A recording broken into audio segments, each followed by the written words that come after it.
experience for me, being On a sailboat, sailing in the Aegean and feeling like a trip of Odyssey.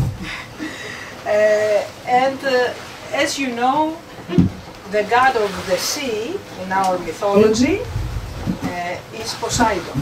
and Poseidon gives all the Bad, let us say, experiences and worries of for Odysseus. Odysseus is everybody knows about Odyssey. Is the person who wants to reach Ithaca, but Poseidon always brings obstacles, and he comes much later to his place.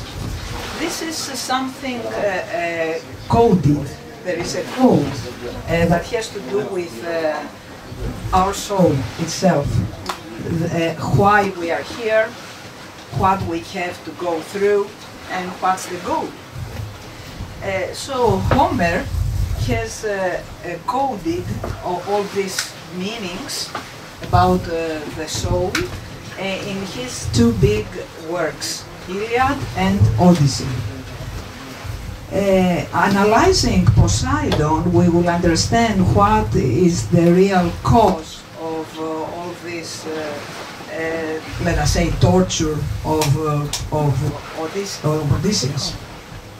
And the key to understand the meanings Of mythology, which is not just fairy tale, mythology has coded some world symbolic cosmic truths in it.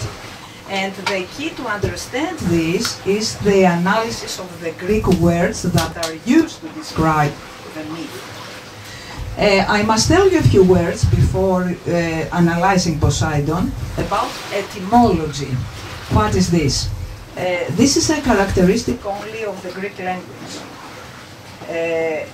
which has to do with the analysis of a Word in the parts that consist the word, and analyzing these parts, you understand the whole meaning of the word. This is what we call etymology, because etymon Means the truth in ancient Greek. So if you want to find the truth, think about the words themselves, analyze them, And see the constituent parts of the words, and you will understand what the poet or the philosopher has to convey to you, has to say. I'll tell you an example. The word, let us say, Agathon.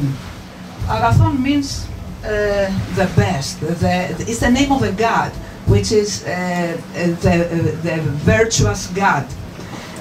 This in Greek word, in the Greek words, in the Greek language, is analyzed in two words. The word agaston, which means admirable, and the word thon, which means very fast. So what is the fastest in the world that we can admire is the light.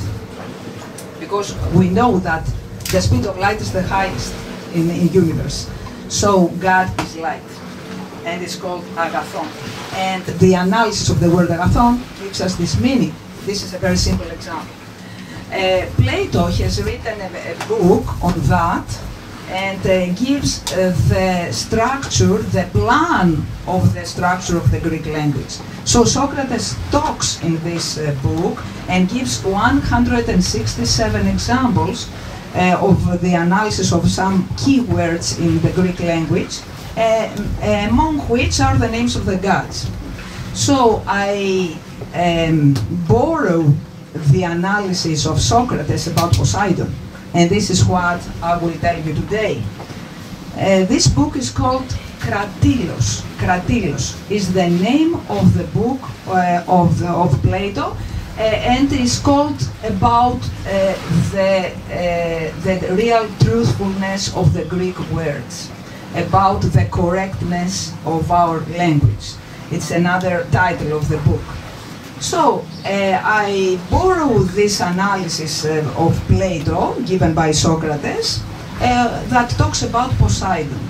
And I will give you 3 ways to analyze this etymology, to see what this Poseidon, which is in the Greek language is Poseidon, means. So the first one, the analysis, the etymological analysis in the first place, is the one that comes, Poseidon comes from Posis, thus. What is Posis, thus? Posis means boss. You see, the word boss in English is from the ancient Greek word posis, is the master of the. What is the? The means earth. So the master of the earth is the water. So this is inside the word Poseidon. Another analysis, etymological analysis, comes from the Posidesmos. The word Poseidon comes from Posidesmos. What is Posidesmos? Posis, posin, also means the legs. And desmos is the binding of your legs. This is Posidesmos. Which means that without the power that Poseidon gives you, you cannot move. This is the picture of mermaid. Imagine the mermaid. So the legs are bound together, and she can move only in the water. She cannot move on the land.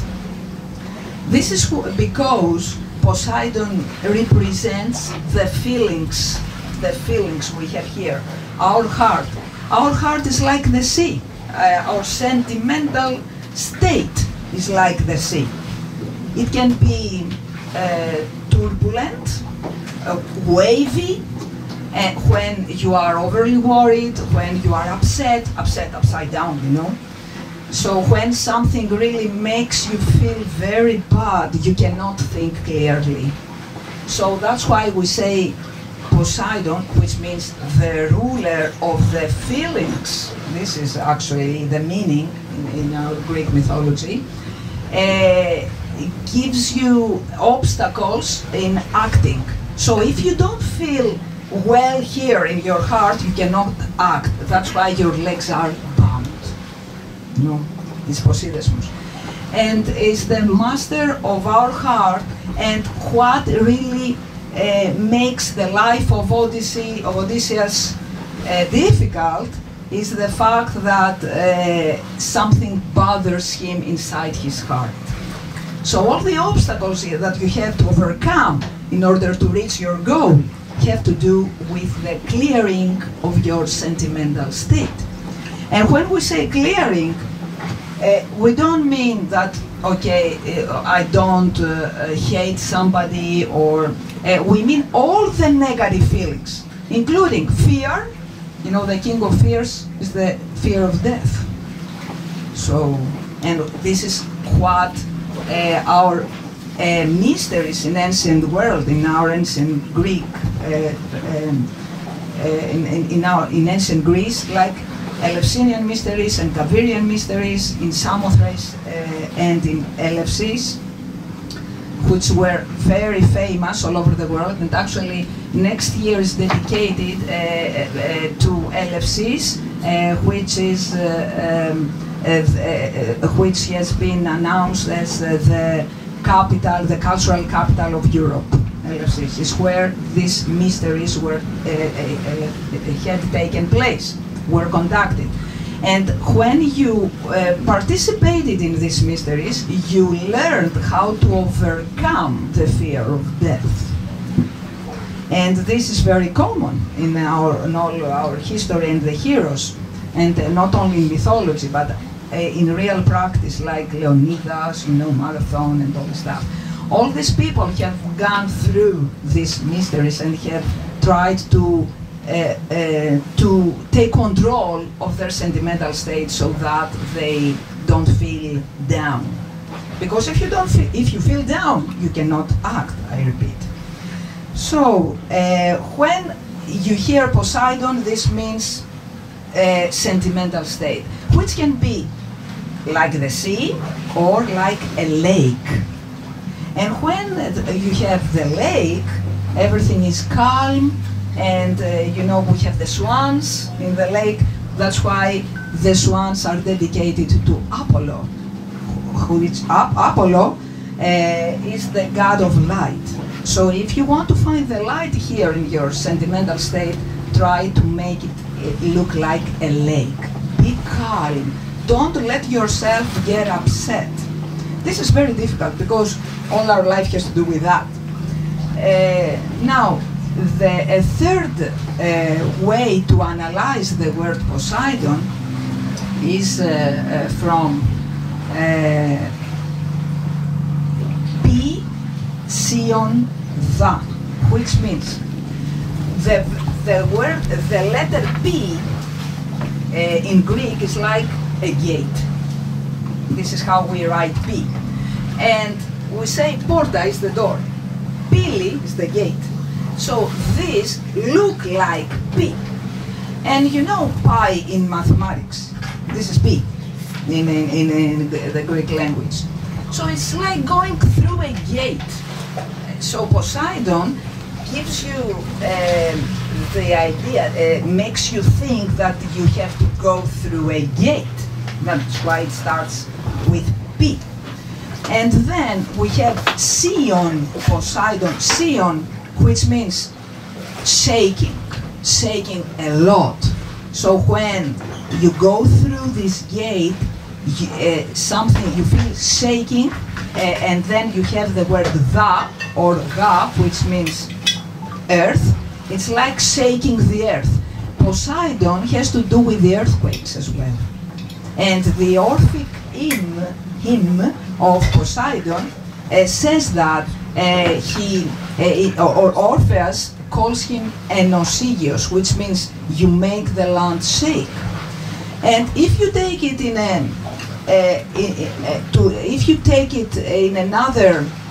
from another point of view, not the real material world, but inside you, in your soul, you see that what really shakes you, shakes your body, is the feelings here, the sentimental state. So you may be calm, and if you hear some bad news, you get, you know, upset, and it's like shaking inside you. So Poseidon is the gate through which you have to go through in order to learn how to calm down this agitation inside you. And this is inside his name, in the analysis of his name. I want also to tell you a few things about the symbol of the boat that Homer uses. Odysseus is a sailor, is a captain, let us say, and he has some sailors with him, his friends that always go together with him. Odysseus symbolizes the mind, and his friends that go with him is the real sentimental state of our soul. When Homer uses the symbol of the boat, imagine that my body looks like a boat. Here are the oars. Here in my heart is the central mast, where we have the sail on the mast. And all this side, my trunk, let us say, looks like the hull of a ship. So, and my mind is, let us say, the steering wheel, because it's like the steering wheel we have here. You can steer the boat wherever you like, and when you really hold the steering wheel. So the way you think makes you go the one way or the other. And my body symbolizes my incarnated soul, and and Homer uses the symbol of the boat. So when we say that Odysseus sails from one island to the other, means that he will experience something new in his life, and he has to go over this turbulent sentimental state. Why Homer uses islands? You say the island of Kirgi, the island of Cyclops, and the island of Calypsus. What are the islands? What is the meaning of the islands? Imagine that the sea symbolizes our sentimental state, as we said. So when you are on an island, you feel stable and safe. So the islands symbolize, correspond to the state of our soul, which is calm and stable. In order to be able to overcome the turbulent sentimental state around you, you have to connect with the essence. And I must tell you, the word essence, our essence is our mind. It's not our body. Our bodies are our material thing that we enter when we are incarnated. But this body changes. Our mind and the color of our eyes do not change. Why? Imagine, what's the part of your body that never changes? It's the eyes. From the time of birth until you die.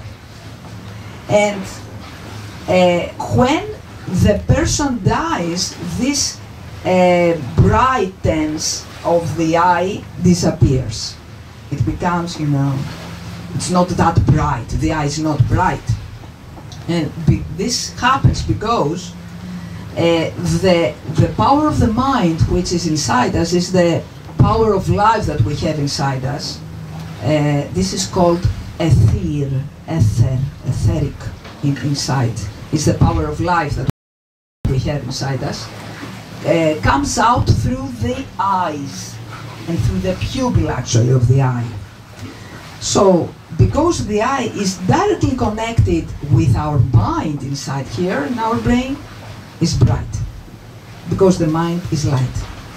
And this is what never disappears even after death. You go away from your body with the soul, and the core of the soul is the mind, which we call nous in Greek, in the Greek language. So what happens is that the one that is at the steering wheel is the way of thinking, is my mind. And this will steer the boat, my body, through life.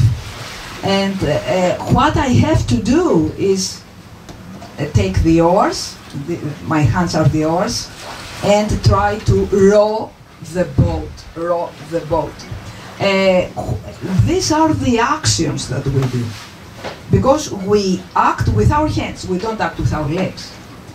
And the power that we need in order to act derives from our heart. That's why the arms and the hands are like an extension of our heart. So it's at this point, it's not here. So we act, and the willpower that we have, if we don't have the willpower, we don't act. This willpower is Poseidon. And you must learn to go through the gate of sorrowness, of the dark, negative feelings, and come out of it with in a victorious way. The whole philosophy aims at that.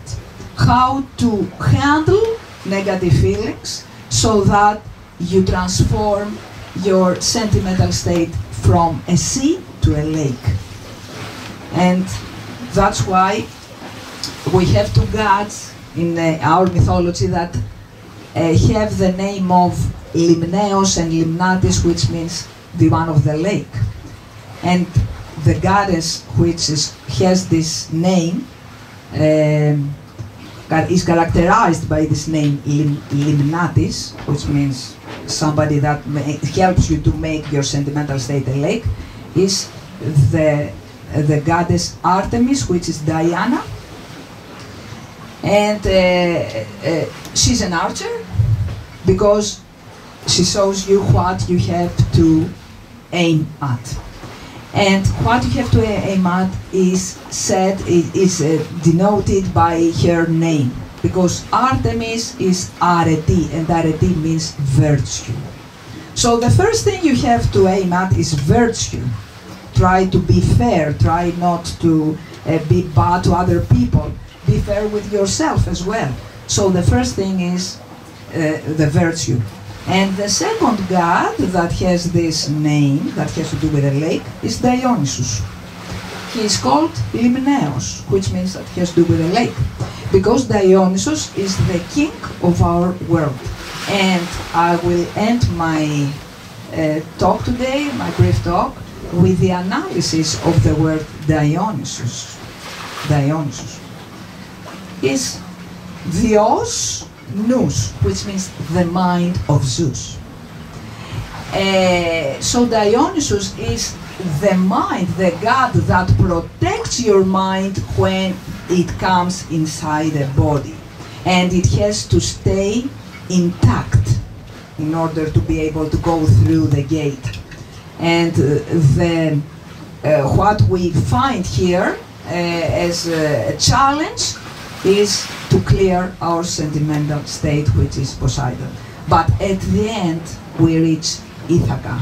The point is to focus on our essence, which is the mind. Thanks a lot for attending this brief talk.